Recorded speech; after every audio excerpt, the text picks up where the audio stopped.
नमस्कार, न्यूज 21 देख रहे हैं आप और मैं हूं आपके साथ अखिल। बुलेटिन की शुरुआत करेंगे झालावाड़ से। झालावाड़ जिले के मनोहर थाना क्षेत्र में हुई व्यापारी से लूट की वारदात का पुलिस ने खुलासा कर दिया है। एसपी ऋचा तोमर ने बताया कि 7 जुलाई को गुराठी झीरी मार्ग अकलेरा रोड पर व्यापारी मुरली मनोहर गोयल से बदमाशों ने मारपीट कर 2.5 लाख रुपए और 2 मोबाइल लूट लिए थे। थानाधिकारी नंदकिशोर वर्मा के नेतृत्व में गठित टीम ने 3 आरोपियों को गिरफ्तार किया है। मामले में कांस्टेबल जितेंद्र सिंह महत्वपूर्ण भूमिका रही। झालावाड़ से सद्दाम खान की रिपोर्ट। राजसमंद जिले की आमेर तहसील के सेलागुड़ा ग्राम पंचायत में हर हाथ एक पौधा हर दिल में एक प्रण महाअभियान का भव्य शुभारंभ हुआ। इस पहल के तहत पूरी ग्राम पंचायत में लगभग 1 लाख पौधे लगाने का लक्ष्य रखा गया है। यह महाअभियान सेलागुड़ा के शिवलाल धार्मिक स्थल के प्राथमिक विद्यालय से शुरू किया गया। कार्यक्रम का उद्घाटन मिशन नव भारत के राष्ट्रीय अध्यक्ष रवि चाणक्य, कुंभलगढ़ विधायक सुरेंद्र सिंह राठौड़, दाता फाउंडेशन के अध्यक्ष एवं समाज सेविका योग्यता उमेश मालवीय, महाराष्ट्र और समाज सेवी प्रदीप सिंह चुंडावत ने संयुक्त रूप से किया। आमेर से माधवेंद्र सिंह राजपूत की रिपोर्ट।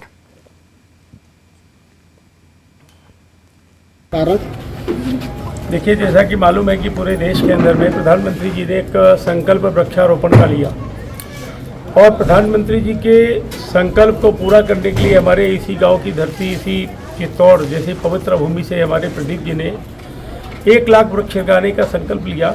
और चूंकि हमारा पूर्वोत्तर भारत का प्रवास चल रहा था और मालूम है कि इतना पवित्र कार्य हो रहा, तो सारे कार्यक्रम को समाप्त करके यहाँ पे आना हुआ।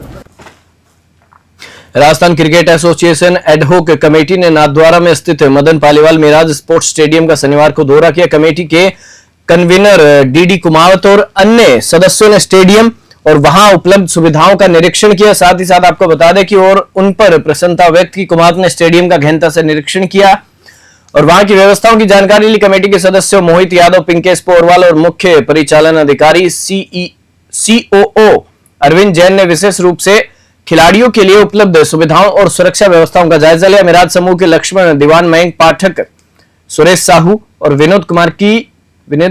विनोद कुमार ने कमेटी को स्टेडियम की सभी सुविधाओं और व्यवस्थाओं के बारे में विस्तार से बताया। इस दौरे से आगामी दिनों में स्टेडियम में राष्ट्रीय स्तर के क्रिकेट मैचों के आयोजन की संभावनाओं को बल मिला है। नाथद्वारा में यह अंतर्राष्ट्रीय स्तर का क्रिकेट स्टेडियम और स्पोर्ट्स सेंटर लगभग बनकर तैयार हो गया है।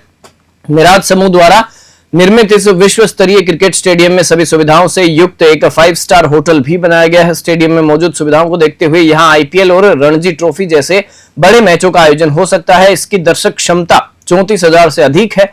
यह माना जा रहा है कि नाथद्वारा का यह मिराज स्पोर्ट्स सेंटर खेल जगत में एक नया इतिहास रचेगा। उल्लेखनीय है कि इसी समूह ने दुनिया की सबसे बड़ी शिव प्रतिमा विश्वास स्वरूपम का निर्माण भी किया है। नाथद्वारा से ब्यूरो रिपोर्ट।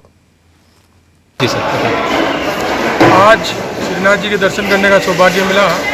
मोहित जी को, हमारे जो मेंबर हैं और मेरठ से MLA हैं, तो क्रिकेट में हम सारी टीम ने मिलकर ये तय किया है कि अब क्रिकेट पूरे राजस्थान में होना चाहिए। तो मिराज एक स्टेडियम है जिसको कई दिनों से RCO को भी तलाश थी और मिराज को भी ये तलाश थी कि RCA हमसे MOU करे।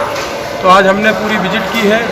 अब BCCI से NOC ली है कि पूरी तरह से उनके नॉर्म्स में। आज विधायक अंशुमान सिंह भाटी ने धार्मिक नगरी कोलायत का दौरा किया और श्री कपिल धाम के विकास और जीर्णोद्धार को लेकर गणमान्य नागरिकों व प्रबुद्ध जनों के साथ महत्वपूर्ण बैठक की।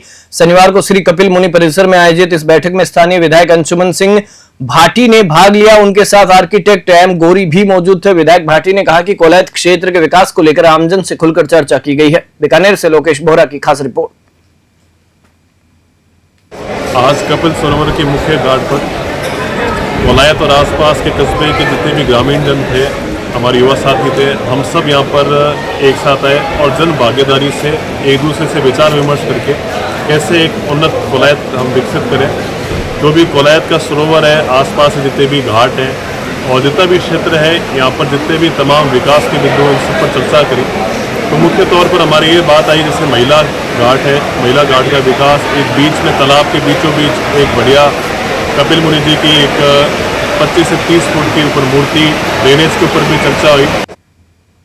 राजस्थान न्यायिक कर्मचारी संघ के आह्वान पर 12 जिले में न्यायिक कर्मचारियों ने शुक्रवार से अनिश्चितकालीन हड़ताल शुरू कर दी है। इस हड़ताल के कारण 12 जिला मुख्यालय सहित जिले की 7 तहसीलों में लगभग 300 कर्मचारी सामूहिक अवकाश पर चले गए हैं, जिससे अदालती कामकाज प्रभावित हुआ है। न्यायिक कर्मचारी संघ के जिलाध्यक्ष सुखवीर लोधी ने बताया कि कर्मचारियों की प्रमुख मांग राजस्थान उच्च न्यायालय के प्रस्ताव के अनुरूप मंत्रालयिक संवर्ग और आशुलिपिक संवर्ग का कैडर पुनर्गठन है। इस दौरान रैली व मौन जुलूस भी निकाला गया। 12 से हरीश शर्मा की रिपोर्ट। कर रहे हैं आज हम पुनर्गठन जो है इसमें क्या है कि हमारा जो प्रमोशन के पद है जिसमें सरिस्ता लीडर और मुस्लिम वरिष्ठ मुस्लिम एग्जीक्यूटिव असिस्टेंट सीनियर पीए स्टेनो वर्ग में, और उसमें क्या है कि प्रमोशन में मतलब हमें क्या है जो ऊपर के पद है उनमें फ़ायदा नहीं मिल रहा है अभी, जबकि राज्य के समस्त जो दूसरे विभाग हैं उनमें सबको पुनर्गठन लागू हो गया है। हमारा हाई कोर्ट से 2023 में निर्णय पारित हो चुका, उसके बाद फुल बेंच ने सचिव वित्त को ये भेजा भी कि भाई हमारा भी पुनर्गठन हो कैडर वाइज, और उसका परफॉर्मा और जिस अनुकूल हमें चाहिए वो उसी अनुकूल जो राज्य सरकार ने अपने दूसरे डिपार्टमेंट में दिया है उसी अनुकूल हमारा भी है। 12 नगर परिषद के वार्ड नंबर 2 कोटा रोड स्थित न्यू नागेश्वर कॉलोनी के निवासी जलभराव की समस्या से जूझ रहे हैं। कॉलोनी के खाली प्लॉटों और सड़कों पर पानी जमा होने से लोगों को भारी परेशानी का सामना करना पड़ रहा है। न्यू नागेश्वर कॉलोनी सोसाइटी के अध्यक्ष रामावतार मीना ने बताया कि यह 12 शहर की सबसे रिहायशी कॉलोनियों में से एक है और यहाँ संसद कार्यालय भी है। इसके बावजूद मूलभूत सुविधाओं का अभाव है। कॉलोनी में न तो पक्की सड़कें हैं और न ही गंदे पानी की निकासी के लिए नालियों की उचित व्यवस्था। सीलन के कारण कई जगह से घर जर्जर हो रहे हैं। 12 से हरीश शर्मा की ग्राउंड रिपोर्ट। भैया हमने 4-5 साल पहले यहाँ पे बहुत महंगे दामों में प्लॉट लिए थे और मकान हम जानते जैसे तैसे हमने कोशिश कर आके सभी लोगों ने मकान बनाए, लेकिन उसके बावजूद भी 4-5 साल में इस कॉलोनी में ऐसी कुछ सुविधा नहीं दी गई हमें, जैसे नाली की है, रोड की है, जगह जगह खाली प्लॉटों में पानी भरता है। तो हमने जिला कलेक्टर साहब को और नगर परिषद आयुक्त साहब को भी 2-3 बार अवगत करा दिया है। कॉलोनी के निवासी हूँ। यहाँ पर जो प्लाट काटे हुए थे पहले DLC 1000 पर, और हमारी जो ये एक नागेश्वर कॉलोनी अच्छी 12 की पौष कॉलोनी है जो सांसद कार्यालय भी यहाँ पर है। तो यहाँ पर कोई नगर पालिका की तरफ से प्रशासन की तरफ से कोई सुविधा नहीं है। एक तो पहली बार तो नाली नहीं है, तो नाली नहीं होने के कारण यहाँ पर जो प्लॉट है उन पे पानी भरा रहता है और पानी के कारण जो पास के जो मकान है उनमें सीम आ रही है। सीम के कारण हमारे मकानों में गैस बीमारी का वो बना हुआ है। के नाते यहाँ की कुछ मूलभूत समस्याएं जो हमें चाहिए थी भैया वो अभी तक मिल नहीं पाई।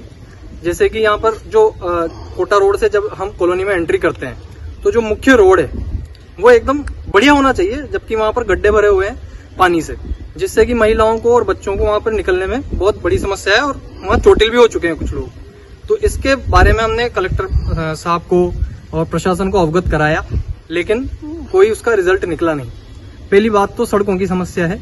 दूसरी बात है कि इस कॉलोनी में जो जल का जो सप्लाई है, पानी की जो सप्लाई है वो प्रॉपर तरीके से होती नहीं है, क्योंकि साल दर साल यहाँ पर पॉपुलेशन बढ़ती गई लेकिन जो पानी की आवक है वो उतनी ही रही, जिससे कि यहाँ पर जो हमारी टंकियां हैं पानी की वो भी पूरी नहीं भर पाती। तो अरावली की सुरमे पहाड़ियों में स्थित सामोद के मालेश्वरनाथ मंदिर में सावन के महीने में भक्तों की भारी भीड़ उमड़ रही है। सावन में सक्रिय हुए प्राकृतिक झरनों ने मंदिर की सुंदरता को और बढ़ा दिया है, जिससे यहां आने वाले श्रद्धालुओं की संख्या में भी इजाफा हुआ है। भक्तों ने इन प्राकृतिक झरनों का खूब आनंद लिया। वहीं कांवड़ियों ने भी मालेश्वरनाथ के जयकारे लगाकर अपनी श्रद्धा व्यक्त की। मंदिर के पुजारी महेश व्यास ने कहा, मालेश्वरनाथ का नाम लेना ही स्वर्ग का मार्ग है। यहाँ किसी भी भक्त की तपस्या व साधना कभी बेकार नहीं जाती। सामोद से ब्यूरो रिपोर्ट।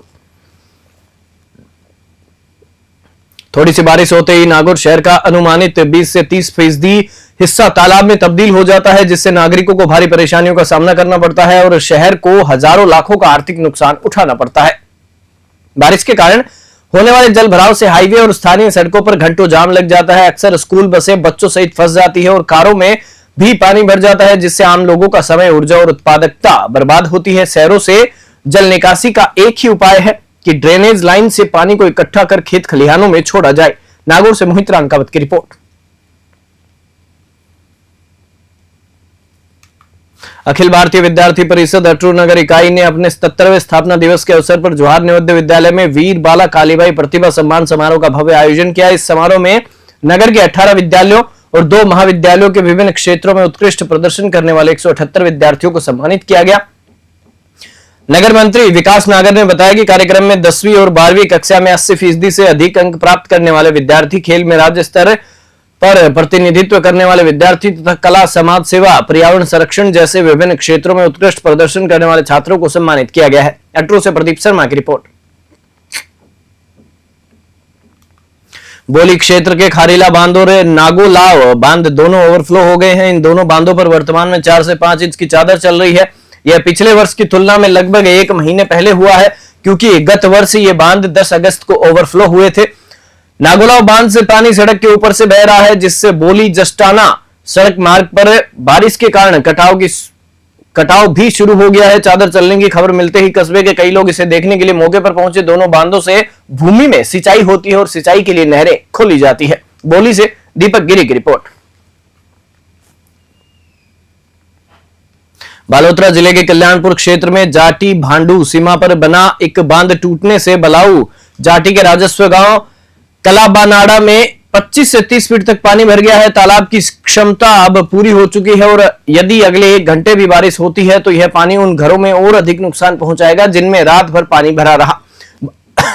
बांध टूटने के कारण आसपास के सभी खेतों में भी जल भराव की गंभीर स्थिति उत्पन्न हो गई है। घटना की जानकारी तत्काल प्रशासनिक अधिकारियों को फोन पर दी गई थी ताकि राहत एवं बचाव कार्य मौके पर पहुंच सके और प्रभावितों को सहायता मिल सके। शाम 6 बजे से लेकर आधी रात तक लगातार 5 फीट पानी बहता रहा, जिससे कई ढाणियों में रात भर पानी भरा रहा। हालांकि प्रशासन द्वारा कोई उपयुक्त व्यवस्था नहीं की जा सकी है। कल्याणपुर से पृथ्वीदान की रिपोर्ट।